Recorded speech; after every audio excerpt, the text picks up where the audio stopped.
Okay. Hello and welcome to Wands and Fronds, the weekly podcast where we cover magic, herbalism, and more. I'm Shannon, And I'm Nick. and we're your co-hosts. So this week, I'm going to get a little seedy, if you know what I mean. I'm going to be talking about pomegranate. Ooh, very fun. And I will be taking you all on a journey and likely getting lost through a segment on labyrinth magic. Then we're going to discuss one of the most famous residents of a maze, the Minotaur. Oh my God, The Minotaur and Labyrinth. Obviously an iconic film, but I do have to say, because we were going to be talking about this, like, it's reignited the thing that I do to Eric all the time, and they just frustrate me because they won't buy in when I'm like, you remind me of the babe. And they never go with it. And I'm They like, never wait. They never say what, babe. they just don't want to take They the bait. you have one fuck. You have two fucking lines. You say I what, know. babe, and you say what power, and then Yeah. it's But it's fine. It's fine. it's So fine. I know I'm really excited for you to talk about etymology, though, to top this one off. Oh my So. God, absolutely. But first, did you have a moment this week where you felt magical at all? Oh God, not really. No, I know, I know, I This know. has been a long week. We're not going to like super get into it, but obviously we have been off the podcast. I had to go back to Texas. There was a lot of stuff happening with my family. And then we all also got the flu. So I'm not dead. And right now, to me, that feels the most magical. I take that back a little bit, I guess. When I started working on this segment today, talking about pomegranates and like their representation in like grief and things like that, it felt very synchronous in a way that like that was a synchronicity that would have happened a few weeks ago. And it Right. was actually, I was like, I'm gonna have to be careful because I'm not gonna cry. But that was like, it was one of those things where it's just like the little magic that happens all the time with this podcast, where it was like, there was Yeah, yeah, absolutely well, no way because to we see were we this were coming. planning on doing this episode before everything went down. Yeah. And then yeah. So um Yeah. well, I will just say sort of same as last week. It's spring here in Texas, so I think all of this sort of weather that's been going on has made me feel very in touch with nature. Like right now, there's literally a thunderstorm rolling in, which Oh, that's so lovely. is it's soothing to the soul. It's Yeah. absolutely soothing to the soul to just watch a thunderstorm roll in. I And love that. but so we're going to talk about labyrinthine magic. Yay. And at the top of my segment here, I just wanted to talk a little bit about etymology. So, like, all y'all out there, don't fucking groan at me. You knew this was coming. And seriously, though, in my studies on this topic, I've noticed some glaring inaccuracies, namely in a beloved movie title that needs addressing. Yes, of course, I'm talking about The Labyrinth, the famous 1986 film by Jim Henson Studios starring David Bowie and Jennifer Connelly. Starring David Bowie's Bulge. Starring Bowie's David Bulgy. Keep that in. David Keep that in. Bulgy. Oh, definitely. Um, but yeah, the movie should be called The Maze. And you may be asking, why? It means the same thing, and labyrinth sounds so much cooler. Well, you're so fucking wrong, dude. Sit down and learn, okay? A labyrinth is defined as a structure with a single through route that may feature twists and turns, but no branches or dead ends. So basically, if you start at the beginning of a labyrinth and follow the path, you will eventually end up at the prescribed end of the labyrinth, either the other side or the center. A maze, however, does have multiple paths to the end, wrong turn, dead ends, and even false starts. So, as we can now clearly see, the name of the film is incorrect, and the movie should be called The Really Big Fucking Maze, starring David Bowie's crotch as itself. Yes. But we wanted to talk about labyrinthine magic and some hows and whys. So, in order to do this, we need to go back in time over 1,000 years and take a look at the pre-Christian British Isles and the Celts. And so the remains of labyrinths have been found all over the Celtic world, indicating that they were a significant part of the ceremonial landscape of Celtic culture, which is really, really, really fucking cool. And of course, with a lot of Celtic beliefs, the assumptions we make are based on limited sources from the time and a healthy amount of educated speculation. But writing things down is so uncool. And it's really hard. Fuck you, Druids. But basically the idea was that walking through a labyrinth was a form of meditation that allowed the user to drown out their own thoughts by concentrating on the twists and turns of the path and sort of allowing them to focus on a chant or a mantra. So this would be sort of a whole ceremony. Now, I don't know about you guys, but this seems very appealing to me as a modern witch with severe ADHD and a famously loud inner monologue because I'm what? An Aries. It's like it's screaming. My brain is screaming at me all the time. Yeah, but I feel like that's another good place to like really reinforce the importance of like the distinction between a maze and a labyrinth, because wandering through a maze absentmindedly does not sound like a good time. No, but a labyrinth, that's very meditative. Very meditative.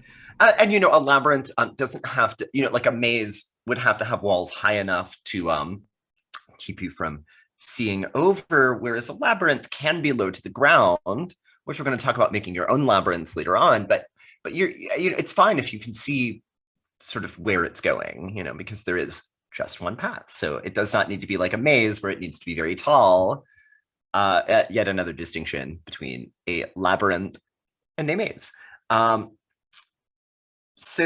the belief here is that by quieting your mind, your incantation takes on a greater significance and actually, kind of makes it easier for the gods and spirits that you're trying to employ to receive the message, so to speak.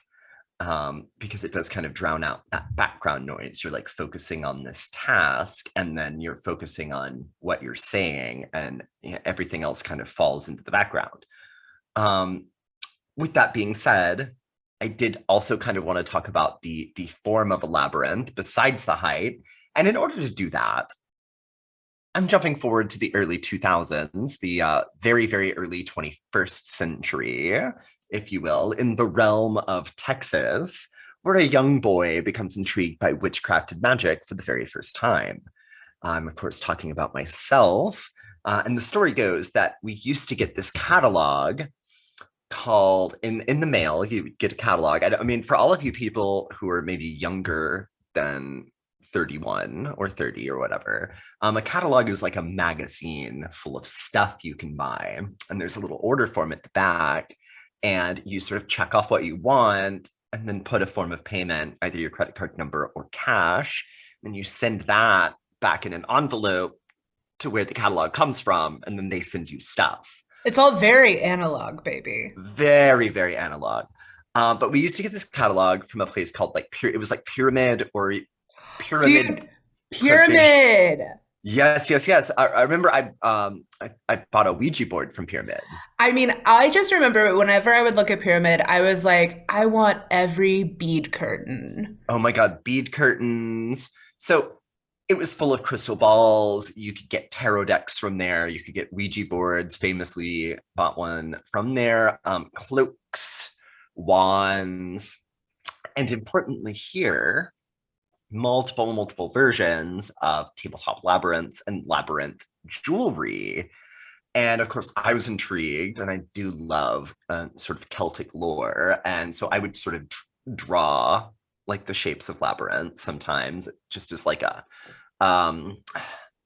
fidget even. Yeah, just kind of like a little doodle. But like, very meditative though. And I did find it very, very like calming to, again, very loud brain static. And there's 2 points I'm making here. So first, I've always sort of been into Celtic revival witchcraft. And also I do miss catalogs. Wasn't that fun? I miss catalogs. I really miss Sky Mall with all the traveling we've had to do recently. Oh yeah. Like, man, I don't know. I get like save the trees, obviously. I love the Yeah. environment. But like, how much electricity does it take to power things like the internet and all of those deliveries? I'm like, I don't Yeah. know. I Is the mean, trade-off really actually saving the planet to get rid of catalogs? I'm not entirely sold. also Sky Mall is like a mall in the sky that you can shop Yeah. at while you fly. So Yeah. Where else are you supposed to get like very bizarre like indoor dog potty pads under tents in the theme of Harry Potter? Like, what famously every catalog has to have a tabletop fountain. oh yeah, I mean, I have eight. So, I mean, but truly though, every catalog, like not just Pyramid, not just Sky Mall, every catalog has a tabletop fountain in it. At least one. It's catalog Because culture. who doesn't need several tabletop fountains? I like the noise. So I just, I want one for every room. Yeah, I love constantly feeling like I have to pee. But okay. Truly though, the point is that anyone who remembers that will be familiar with the classic Celtic labyrinth shape. Which is a circle with sort of four quadrants of switchbacks. And so those kind of look like pie slices. I'm pretty sure I'm going to post a picture of one when the episode comes out. But yeah, so it's four quadrants, and they switch back like a mountain road, back and forth. Getting dangerously close to the center, and then the next quadrant you go back out to the edge, and then the next quadrant you go back to the center, and then in the next quadrant you get out. You get out. And this is sort of the most complex version of a labyrinth. And it really does sort of fill the whole circle. But some of the archaeological remains indicate that they were also sometimes just large spirals. And that's sort of the very, very simple, easy to do version. And I want you guys to pop a pen in that because we're going to touch on that later on. But the complex type, while in practical use, was also the inspiration for the jewelry and shield decorations of labyrinths that do kind of let us know that these labyrinths were very important culturally to the Celtic people. And a fun side note here, though, is that the complex style of labyrinth went on to become a popular pattern for hedge mazes. They're not mazes if they don't have dead ends or turns. At stately homes and chateaus and the like. So really another way to kind of spot, is it a hedge maze or is it a hedge labyrinth, is if the hedges are waist high and you can see over the edges, then it is a hedge labyrinth. If the hedges are person height and you cannot see over the edges, and also there's wrong turns and what they call in the movie Labyrinth, the oubliette, even, little dead ends with like fountains and statues and stuff. Oubliette, because oublier en français means to forget. Right. And so you would put a little statue or a fountain in there, and it's like, oh, you got distracted. Whoopsie-doo. Whoopsie-doo. But the complex style of labyrinth does appear in lots and lots of landscape designs for stately homes, which is very, very cool. So there's a little tidbit for all my Bridgerton and Downton Abbey people out there. But concerning the function, it should be noted that, like the simple spiral type, a labyrinth can actually be any shape, as the act of walking on it and focusing your mind on the path is really truly the point. And that actually takes us to Peru. And now, how the fuck did we end up in Peru? Well, in the nature of labyrinths having one path, we were always going to end up in Peru. So do not worry. You should be focusing on your task at hand. But why are we in Peru? Because of the Nazca lines. And this was actually my favorite thing that I learned. I learned this while doing my research for this segment.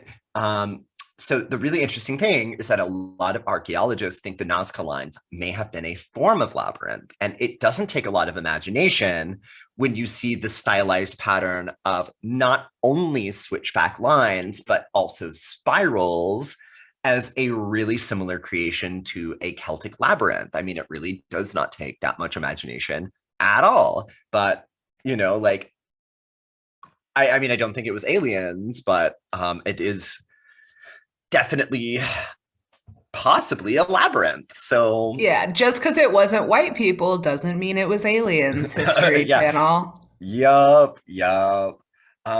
But it is even speculated that the different animals could have either been a zodiac, which would mean that you would use a different labyrinth depending on the time of the year, but they could also have been purpose specific and sort of tied to different spirits or deities in that ancient Peruvian pantheon. So really depending on maybe perhaps, and this is speculative, but depending on what you were trying to do, what god you were trying to contact, you would walk the labyrinth of a different shape. And they have this whole, in the Atacama Desert, it's a whole plain of them. So obviously they must have had different purposes. They're different animals, that they're in different locations. And it really That's is, so cool. it's so fucking cool. So now we know a little bit about the history of labyrinths, but you're probably saying to yourself, how can I incorporate this into my craft? And fuck you, I'm getting there.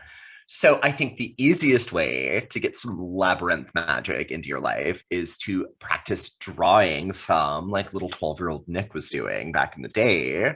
And you can even incorporate the shape of a specific initial or a simple sigil, or you could go Nazca style and put animal shapes, plant shapes, like really, like this is sort of making it your own.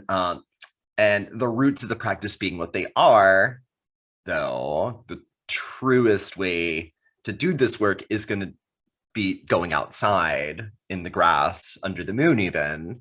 And you guys remember when I asked you to put a pin in that when we talk about simple spiral labyrinths, perfectly acceptable and historically accurate. So why not start there? And here's where that comes into play. A modern witch with a yard or easy access to a green area might go about creating their own labyrinth with rocks or even large sticks. And I've seen some labyrinths online with brick pavers, brick landscaping pavers. You could really just make a spiral walkway with some brick pavers. Yeah, I wanted to like hop in and say when Eric and I, for my birthday, Eric took me to a few different public gardens. And at one of the public gardens we went to, there was like a school project that one of the elementary schools had done where they laid a spiral labyrinth in part of the garden. And it was just done with like the polished stones. And it was so precious, but also so pretty. And it's like if an elementary school class can do it. I mean, exactly. And you know, I think river rocks, speaking of polished rocks, I think river rocks, like smooth, sort of gray, and you kind of get that like ancient ruins feel from rocks like that Oh too. yeah. And bonus Um, points if you can find a hag stone for the center, oh, hell to the fuck, yeah. right? Um, so, but again, even just sticks and limbs, and like absolutely the act of creating a labyrinth does constitute a spell in and of itself, but the shape of labyrinth is also said to channel energies, attract spirits, and sort of again amplify messages to deities. So this could be a very good place to do castings outdoors, is sort of at the center of your labyrinth. um, and since this is wands and fronds, I would be remiss if I didn't also mention that planting flowers and other plants in the shape of a spiral to create a path would be a very green witch way to create a labyrinth.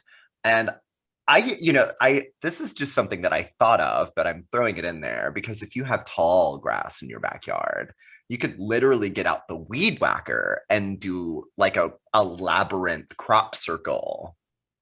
I just love how Texas it is that you called it a weed whacker. I initially wrote weed eater, but then like the voice in my head was like, it's not a weed eater, it's a weed whacker. It's like Uh you don't call it a weed eater. Don't I play. don't, yeah, I can't put on that facade. Um but yeah, the crop circle style labyrinth. We do love that. And but again, this is really a place to make something that is uniquely yours. And ultimately, like what could be more dramatic and witchy than say quarreling with your lover and exclaiming, I'm going outside to walk the labyrinth. And then you like put on your cloak from Oh, from the pyramid catalog and just sort of angrily walk the labyrinth. Oof. oh, I love that. I also feel like it's such a good, like, it's a good thing you could do if you're a parent and you have, little witchlings that you want to help get involved. You could put like little, you could do it on like a fairy mound. You could even do throughout the labyrinth little fairy houses and things. Like, you could really go as big or as simple with this as you want. That's what I like about it, because unlike a maze, again, you're not trying to like trick someone or like have like wrong turns or anything. So like really you can be just very simple with it.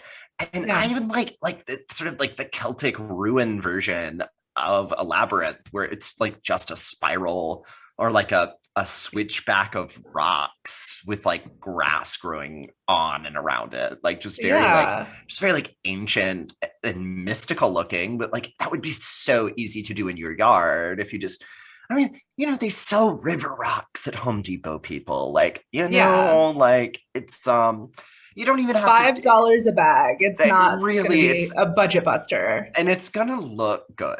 So, Yeah. like I'm just thinking like next time you want to have a full moon bomb.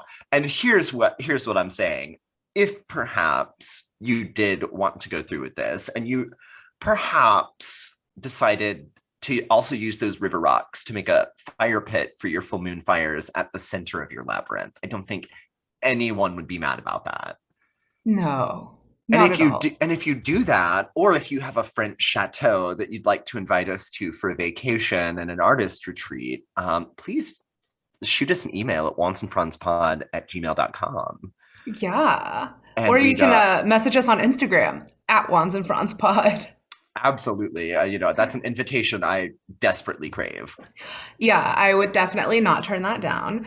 Well, that was excellent. I'm so glad that we all learned a little bit more about labyrinths today. I definitely want to build a labyrinth somewhere. I was literally sitting here. I was like, where could I make this work outside Okay, of so my house? where I'm thinking actually. So we all know about my very famous magical spring that I like to go to, and the riverbed there is scattered with like these like gray shale river rocks, and shale like really just like cracks apart so easily and into these irregular shapes, which often have like sort of sharp angles and triangles and stuff. And it's this beautiful gray slate color though. And there's a lot of it there, and then there's like a forest that's not part of the green belt because it's like off the path, and there's a few abandoned encampments in there, but that's neither here nor there. That's neither here nor there. The abandoned encampments, of course, let me know that not a lot of hikers go through the area. Yeah. Um, because I'm a weirdo and I like to go deep into the woods because you might see a snake or something in there, and that's kind of fucking cool, right? Oh my God. I saw a big ass lizard the other day in my garden and I was like, I got startled by it, but I was so excited to see him. Exactly. He was You know, huge though, like a foot long, big ass lizard. but it's partially a washout zone for the creek, the Hmm. spot that I'm talking about. So the grass does not grow super thick there, and I think that'd be just such a great little spot. And maybe have it like wind through the trees a little bit even. Oh, Um, yes. so that's sort of what I'm thinking. It might be maybe that'll be my summer project. I'll just and good exercise too. Go out in the sun and move some river rocks and make a labyrinth in the woods. That sounds delicious. Well, Pomegranate. Y'all, this was a topic that kind of like blindsided me. Nick and I had gone through a planning session and we'd been talking about a labyrinth themed episode. And I just like could not come up with the plant that I wanted to do. But then inspiration struck. Like literally, I was sitting on the couch afterwards and I was like, oh, fuck, man, pomegranates. And originally it was like, because of the innards of pomegranates, it's what was like making that labyrinth connection for me. You know what I mean? With the pith, the way it kind of like meanders through the yes, fruit. yes. Because pomegranates are full of dead ends and wrong turns, even. Yes, And so many oubliettes. But it's also just like such a witchy fruit. And I know that they're not in season right now, but this is the time to plant the trees if you wanted to grow pomegranates. So it's not like it's totally weird to be talking about it right now. So exactly. pomegranate, or Punica granatum, is a fruit-bearing deciduous shrub that's native to a region that spans from modern-day Iran to northern India. You'll often see them historically referred to as being from Persia because they used to be called Persia. That's what that is Iran to northern India used to be called Persia. Persia. Sorry. It looks like my, sorry, hold on. It looks like my laptop came unplugged and I'm trying to figure that out so it doesn't die. I'm gonna have to cut this out. There we go. Okay. So anyway, so the plants also vary wildly in size. Like you can have them that are just like a few feet tall. There are dwarf varieties that they use as like shrub borders that you could potentially use for something like a labyrinth, all the way up to like big ass trees that are over 30 feet tall. And pomegranate was introduced into Spanish America in the late 16th century and then made its way into California by way of Spanish settlers in 1769.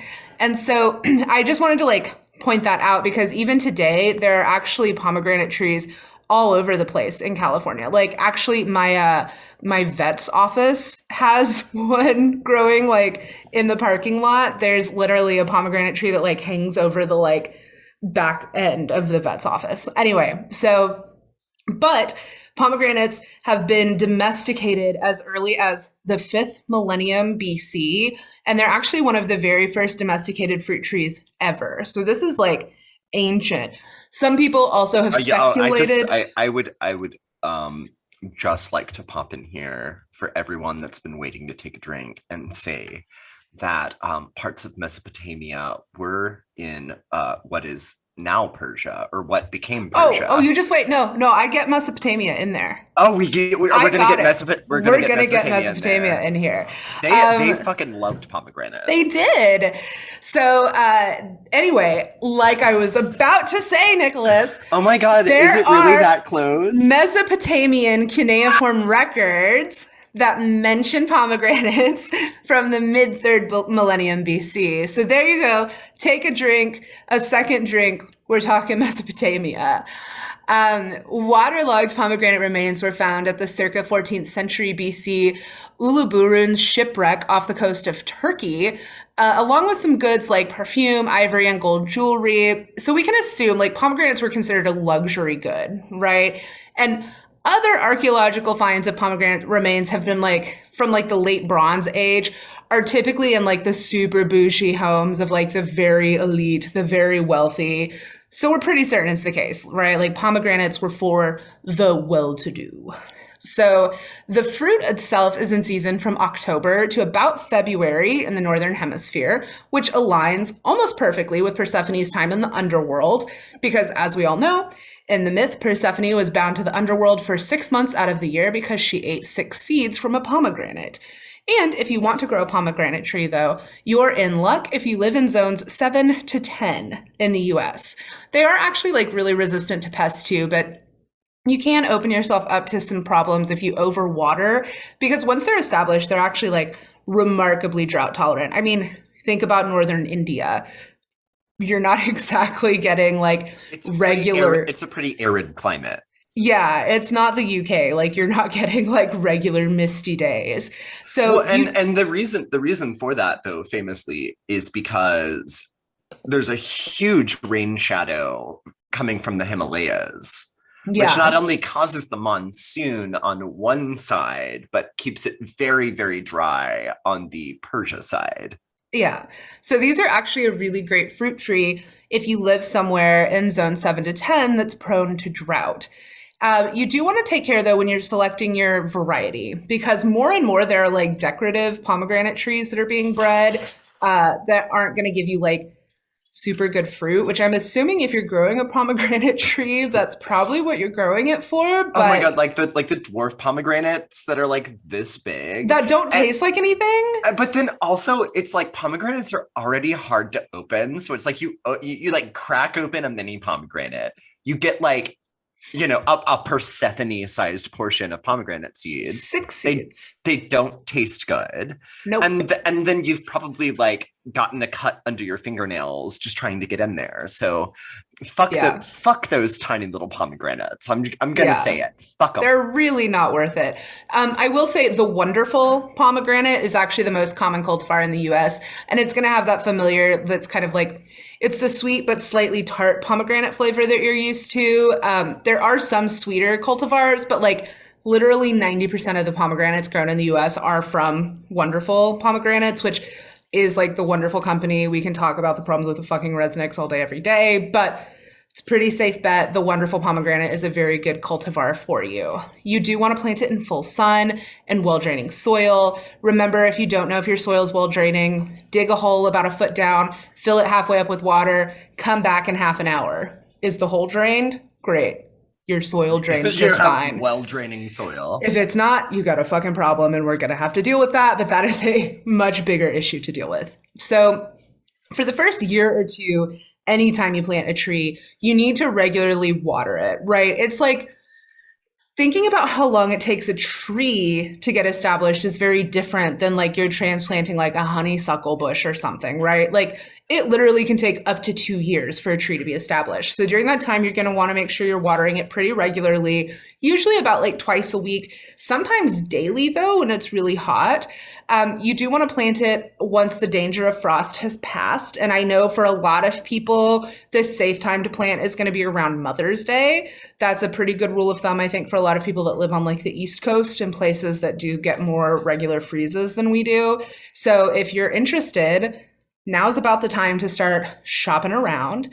And then once you like get it in the ground, you want to make sure that the soil, of course, is like kind of loose, but I wouldn't go through and like till it up. You don't want to put a bunch of like super nutrient dense stuff in the hole where you're planting your tree, because then what you're going to do is basically encourage the roots to stay put. Like you don't want to like totally compost like this little hole that you're putting the roots in, because you want them to like stretch out to find their stuff. You shouldn't coddle them. Yeah, don't coddle them. Survival of the fittest. I would say though, mulch around the base of the tree when you plant it. And this is really good for like any foods that you're growing in general, mulching around the base, because one of the problems that you have to watch out for is like issues that come from like getting the foliage wet. Because think about it, if you splash the dirt and the dirty water splashes up, then whatever bacteria and shit is in that soil is on the leaves, and then it becomes a problem. That's why they always say you should like mulch tomatoes and stuff. Same thing with baby trees. But the good news is like once it's fully established, unless you're going through like a super intense drought, you really don't have to fuck with pomegranate trees. Like they're designed for this to like grow in droughts and make delicious fruit. Be warned that it will be at least 2, maybe 3 years before you get fruit on the pomegranate tree once you plant it. It just takes them time to establish. It's really the case with most fruiting trees, unless you're getting something that's been grafted, which a lot of times if you're getting like lemon trees that are super small and producing lemons, it's probably because it's actually grafted from a more mature lemon plant onto a little like smaller lemon plant bottom half. So that's some weird plant science that we're not going to get into, but it'll take a few years. So during the couple of years while you're waiting, you're going to actually want to be fertilizing it twice a year. Then you're going to cut back to once a year when you're getting the fruit out of it. And just like a good balanced fertilizer, you're going to want to make sure that you're pruning any diseased-looking branches or foliage. If it gets suckers, which are basically new trees that are growing off of it, you'll want to cut those off. That way it can focus on continuing to like grow in the base of like your baby tree. And then, yeah, once you do have fruit, remember pomegranates will not continue to ripen once they're harvested. You have to wait to harvest them. These aren't like bananas or avocados that you can like pick while they're underripe and like throw them in a paper bag. Like, doesn't work that way. Fruit's on the inside, y'all. When they're ready, you can actually tell with a pomegranate because they start taking on kind of more of a hexagonal shape. If you've ever noticed, like a good ripe pomegranate isn't like a perfect globe, right? It's kind of got slightly flattened edges. That's really when they're ready. You also can't just like yank it off the tree. It's going to damage the branch. It's probably going to fuck up your fruit. Just take like some shears, shear it off right close to the crown. And then they're good on the cabinet for like 1 to 3 weeks. They can be kept for up to like 2 months in the fridge. So fresh pomegranates actually keep a lot longer than the weird shit you're getting at the grocery store. So very much worth it.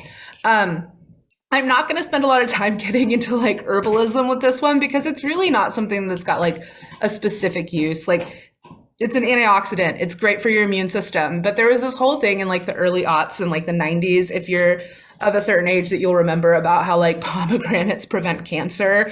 And that was like really overblown hype from like Palm Wonderful Company and the Resnicks, and the FDA eventually told them like, you need to fucking stop. There's no proof that like pomegranates prevent cancer. So like, that was a time. But I mean, but the demand did drive the price of pomegranate juice to what is still a pretty steep.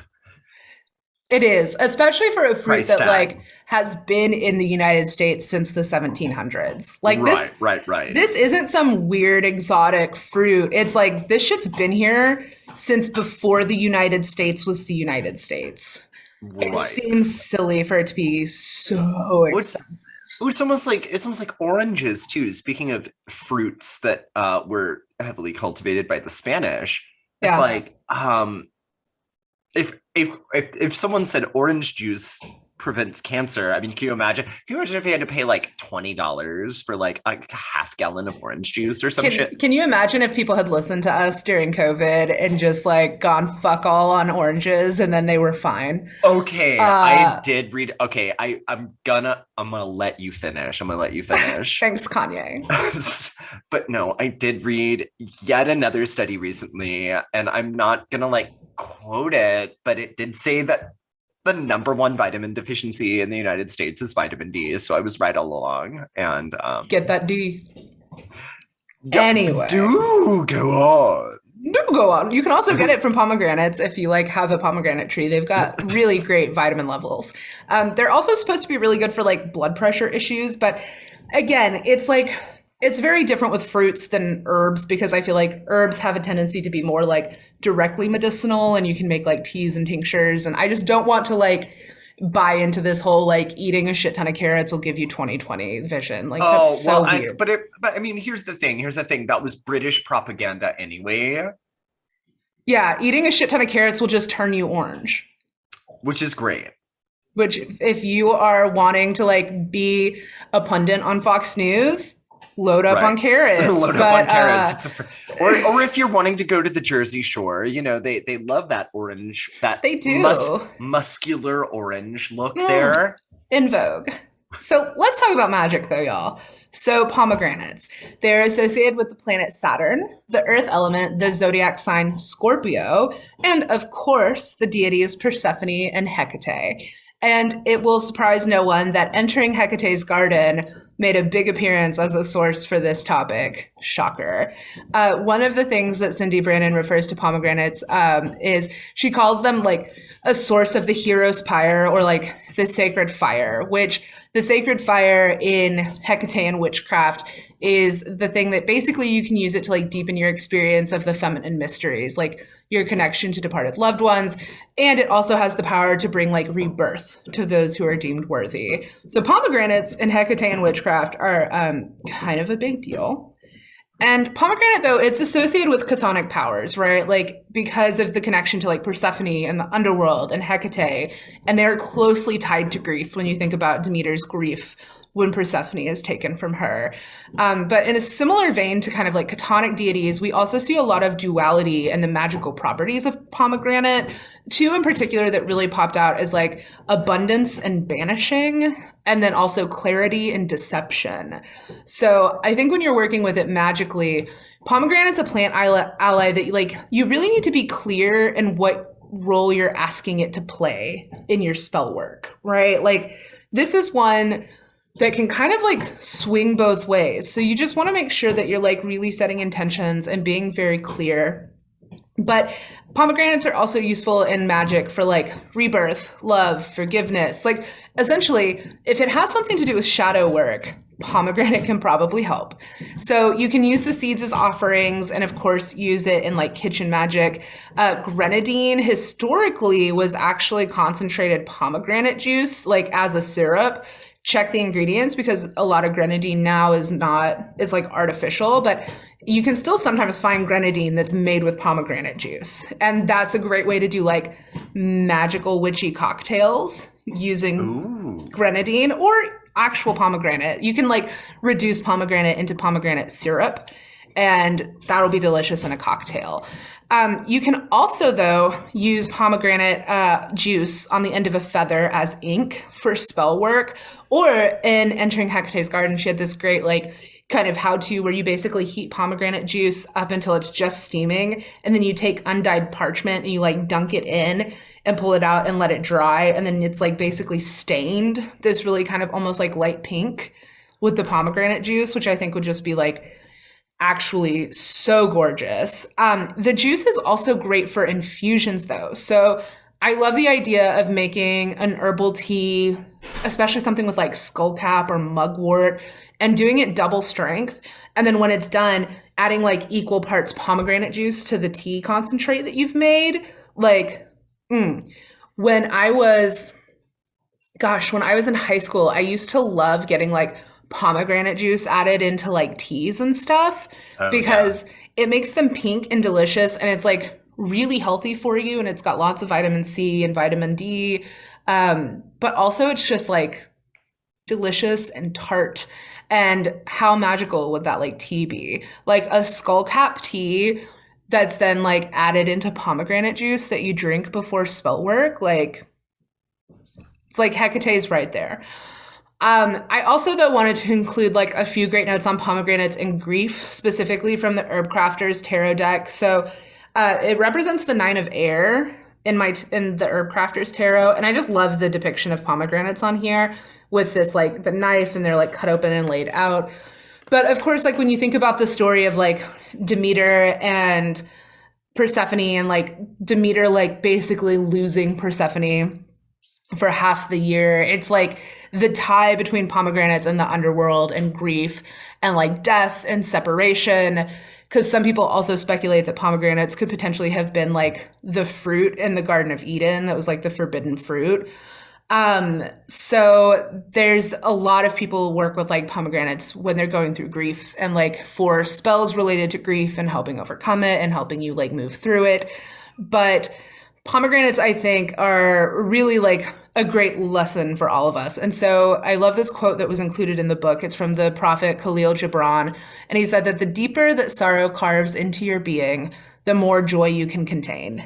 And pomegranates are really, again, they're just like a perfect description of grief because like they won't ripen off the vine, right? So like you have to wait. You have to wait until it's the right time to harvest them. And grief is like that, right? It's like pain is a path to wisdom, but there aren't fucking shortcuts. You have to like go all the way to the center of the labyrinth. You can't jump a wall. You got to get through. And when your heart is hurting, though, you can think about just like drinking a bit of pomegranate juice to welcome Hecate to come and like sit with you until you're ready to stand proud once again.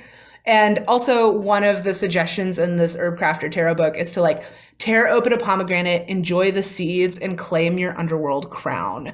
Because something you can do is you can actually cut off the crown of a pomegranate and like put it on your altar or include it in other work that you do. But the last thing I wanted to do here is there's like this great like other quote in here from Pema Chodron. No love, no grief. Claim your underworld crown. You are the sky. Everything else is the weather. Which I just like Love. So my sources today were Wikipedia, Entering Hecate's Garden by Cindy Brannon, The Herb Crafter's Tarot by Letitia Guthrie, thisenchantedpixie.org, and minnetonkaorchards.com. Wow, who knew? Who Yeah. knew? And yes, I'm sure very timely. Yeah. But I didn't cry, so that's all I had to We do. didn't, yeah. I did it. So, you guys, the Minotaur.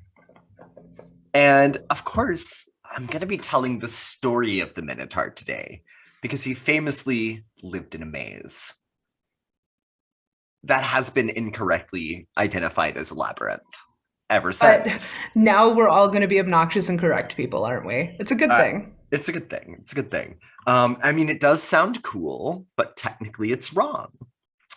But first, what even is a Minotaur? Well, it's part man, part bull. That much we know for sure. But actually, the original myth doesn't say exactly which part is which.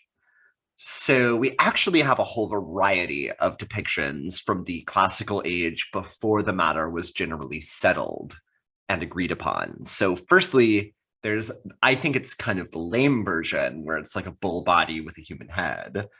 Like full, Yeah, that's no fun. that's literally no fun. And the Minotaur is supposed to be kind of scary. So it's like, I'm not scared of that. Putting a Like, human head on a bull body just makes me laugh at it.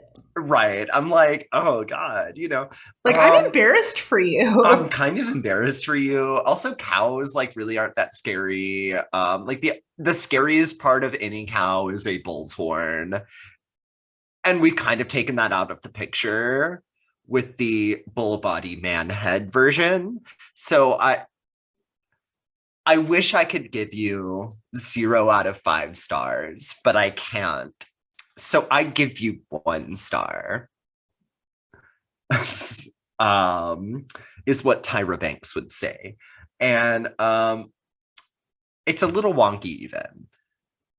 But then there's the centaur shaped version, which is also like not where history landed on the whole thing, but having a human arms and bull horns does sort of add to the monstrous aspect of the Minotaur from the story. And it does make a certain sense considering the suffix tar being shared with centaur. And a fun fact for all you Edith Hamilton nerds out there, the centaur version of the Minotaur appears in the illustrations from the classic Wands and Franz source material, Mythology by Edith Hamilton. So if you do have that book, the illustration of the Minotaur in that book is the centaur version. So, Oh man, I'm gonna have to like go pull it off my shelf after this. And I'm sure you're right. I'm just excited to look at it. It's yeah. But eventually, it was agreed upon by everyone that the scariest version of the Minotaur, which it is supposed to be kind of a scary story, we'll get to that later on. And this is personally what I think of when I think of a Minotaur. So this is the version with the legs, torso, and arms of a normal human man, but the head and sometimes tail of a bull. And a popular variation on this motif depicts more of a hoof on the lower leg, sort of akin to a satyr, like Mr. Tumnus, but not like a full bovine leg. And it's sort of just like a hoofed foot.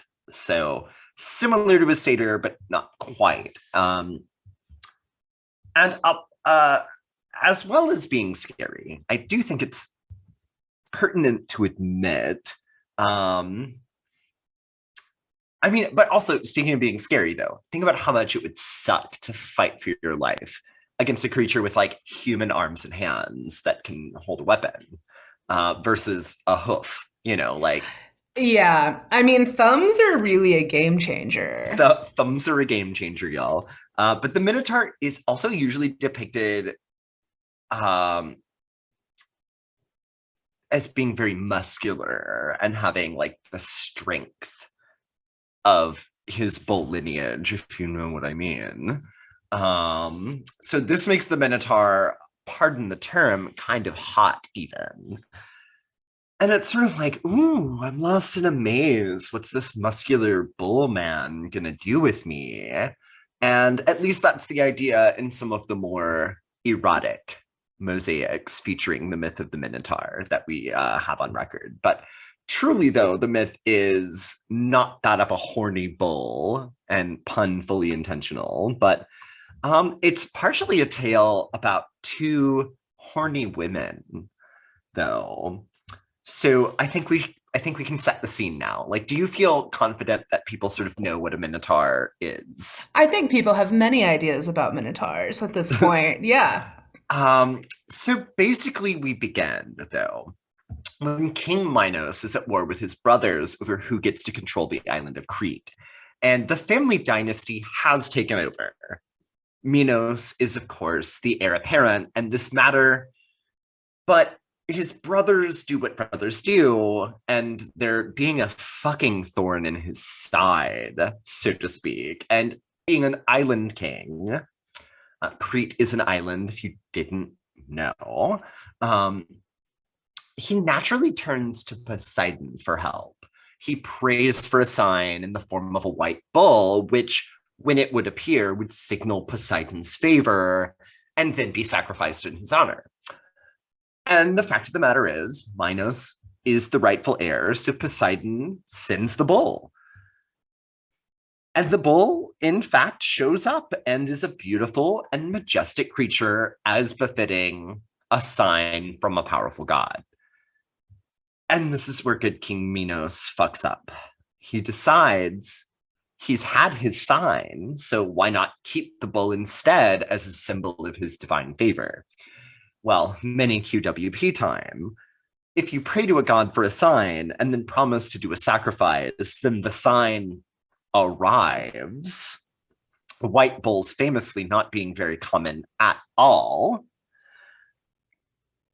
Bad shit's gonna happen. I mean, you've promised to do a sacrifice and then you haven't. So obviously Poseidon is pissed. Yeah, do not recommend, y'all, if you like make a bargain with a deity. And then yeah, like keep your half of the bargain, keep your half of the bargain. So Poseidon's pissed, but he's a god, and gods are really, really good at revenge. So here's how it played out. See, the most precious thing to our idiotic King Minos was naturally his queen. And any god worth his salt would know that this was a weak spot, something that he could absolutely exploit. And he's scheming, he's revenging. Okay, so Poseidon really went for it here because he made Queen Pasiphae, is I believe the pronunciation. I'm sort of tripping over these Greek names today. I think Pasiphae sounds correct. And if people think it's wrong, then they can yell at both of us. Absolutely, but she is head over heels obsessed in love with the Cretan bull. And so she became so lustful in her longing for this gorgeous white bull that she came up with a freaky little plan of her own. And I mean, really quite freaky. So kids, cover your ears. This is not a family friendly episode at all, because this bitch is about to get a lot kinky even. So she's the queen, right? She's the queen of Crete, which is very popular in the Greco, sort of the Adriatic world. They're not Greek, but they're very powerful in that sphere. Okay. She does not just have to go out and fuck the bull she loves in some field. She can hire help. She can make a whole splendid spectacle, even an event, right? So she hires famed architect Daedalus to build her a wooden cow, and a female cow, if that's not completely clear, which would be realistic enough to get the bull's romantic attention. But the wooden cow is hollow and is built in such a way that if Pasiphae crawls inside and positions her body just so, the bull enters her in the way that she desperately desires. So I told y'all this was going to be a little freaky deaky. So if your kids are still listening, it's on you. Okay, then. So she's fucking the bull. She's coming. The bull is coming. It's sick. It's bestiality even. And oh yeah, now she's pregnant. So spaghetti-o, right? And of course, this is ancient Crete, so there's no conversation of I've made a huge mistake. Let's go to Planned Parenthood. Oh no, no, no, no, no. We're watching with horror as Pasiphae, the queen of Crete, carries the Cretan bull's love child to full term. And the fateful day comes, and the baby is truly a monster with the head and tail of a bull, completely at odds with his otherwise normal human form. But Pasiphae is a new mother, and you really cannot stop that kind of attachment. So she chooses to nurse the child and raise it as her own. Except things almost immediately take a turn for the worse, and perhaps taking after his bull ancestors, the wee baby Minotaur grows enormous quite quickly.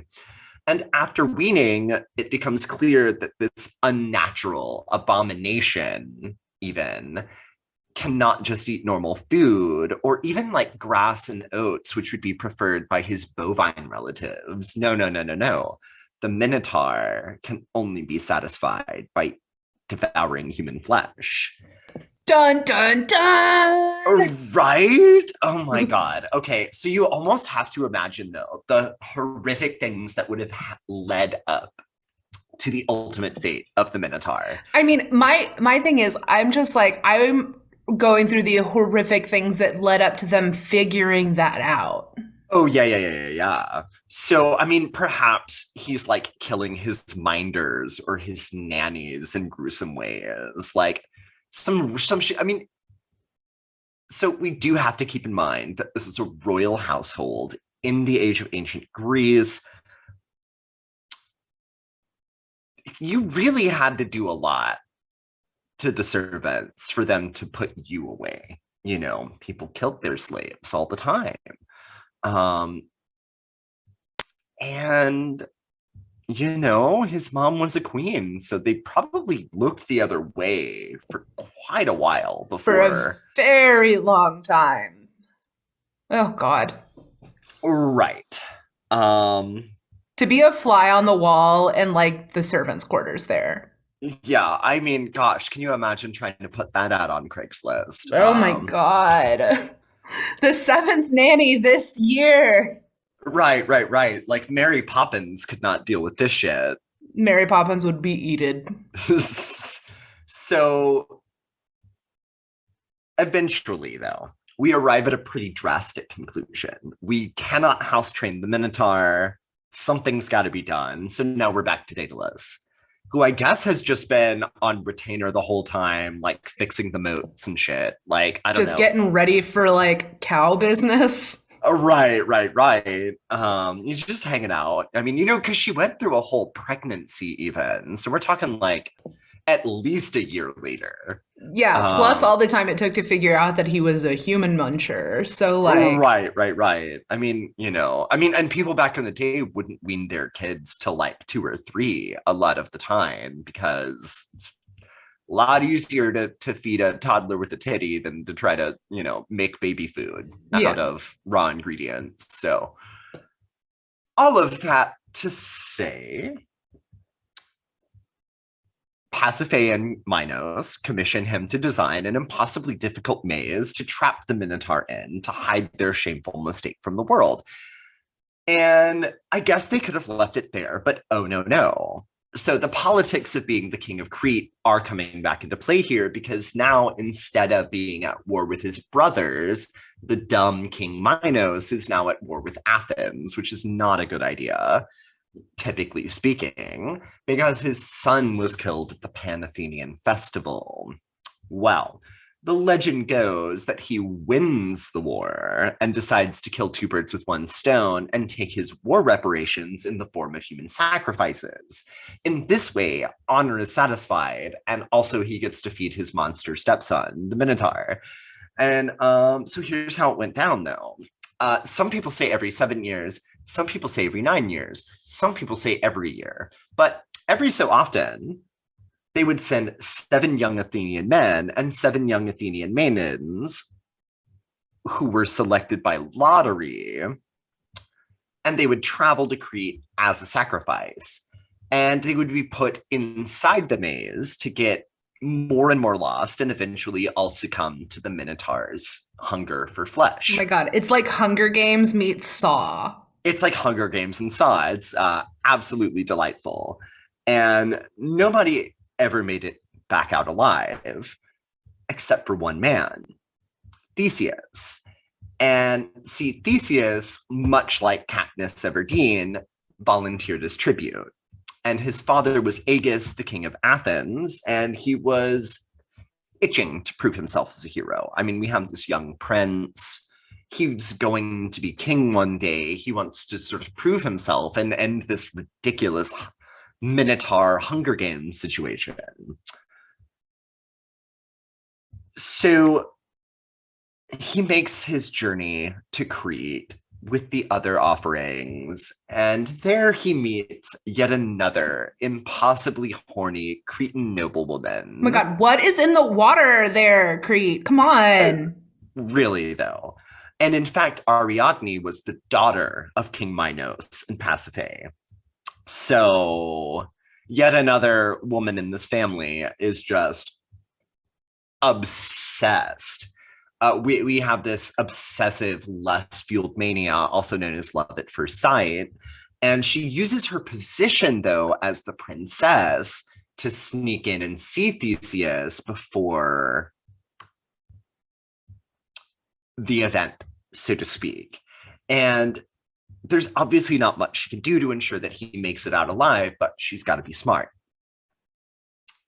So she gives him an ungodly amount of string and a sword, which ultimately would be all he needed to be the one man to ever make it out of the Minotaur's maze. And I'm going to keep saying maze because it is a maze. It is not a labyrinth. Thank you very much for coming to my TED Talk. So the string, though, was to keep track of his way through the maze and then find the path back out. And I think the sword is pretty self-explanatory, don't you think? So essentially, though, it works. The Minotaur is slain, and he comes out holding the head. And now Theseus and Ariadne have to get the hell out of Dodge, though, because King Minos is absolutely fuming. And he essentially created this fate, though, by disrespecting Poseidon.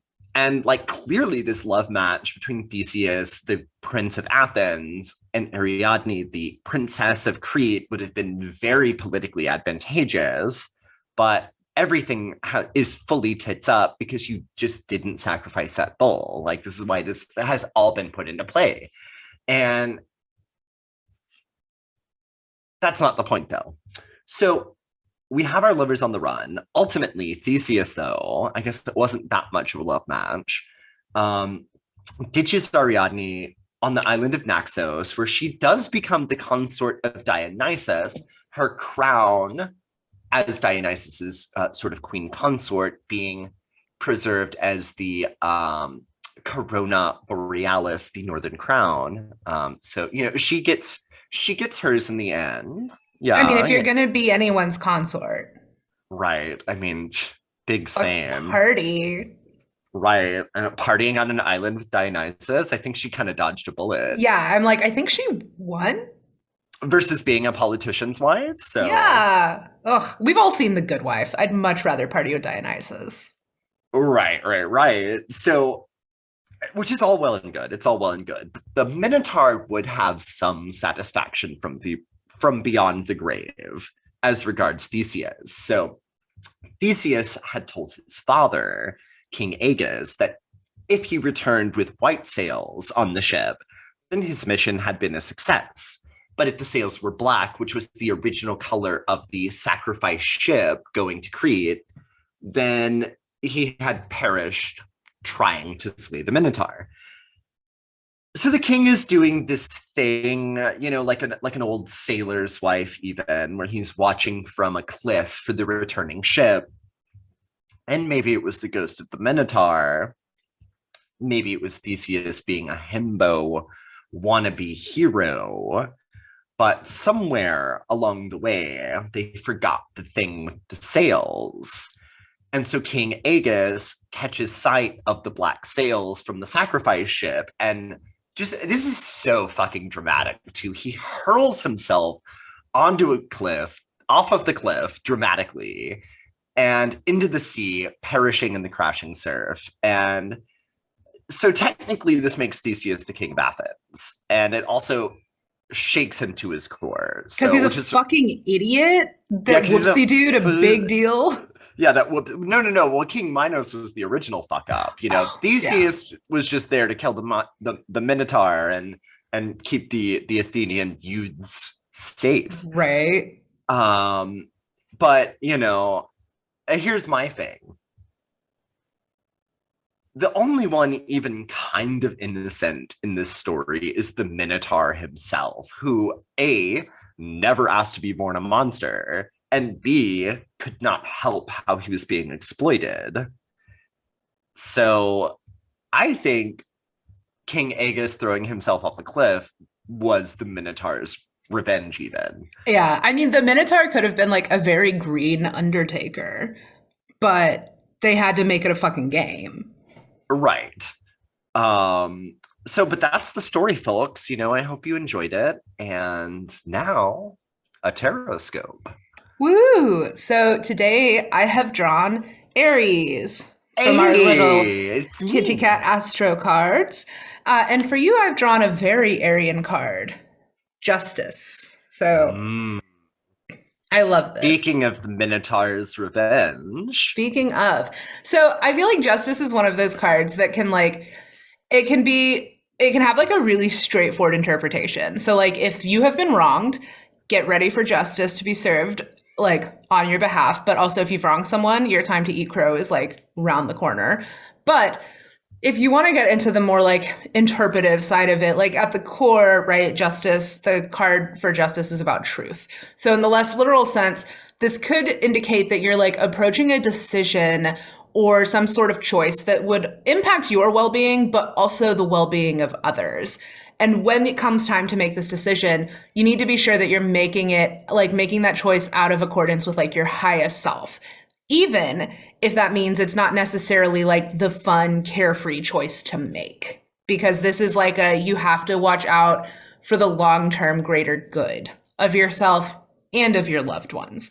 So to me, I kind of feel like for Aries, justice could be a bit of like a yellow light card for you. So like if you have a big choice or decision come up, maybe take a beat and like think about the alignment with your greater good instead of being like the wonderful, quick to decide people that you are. Maybe just take a pause before you jump to conclusions.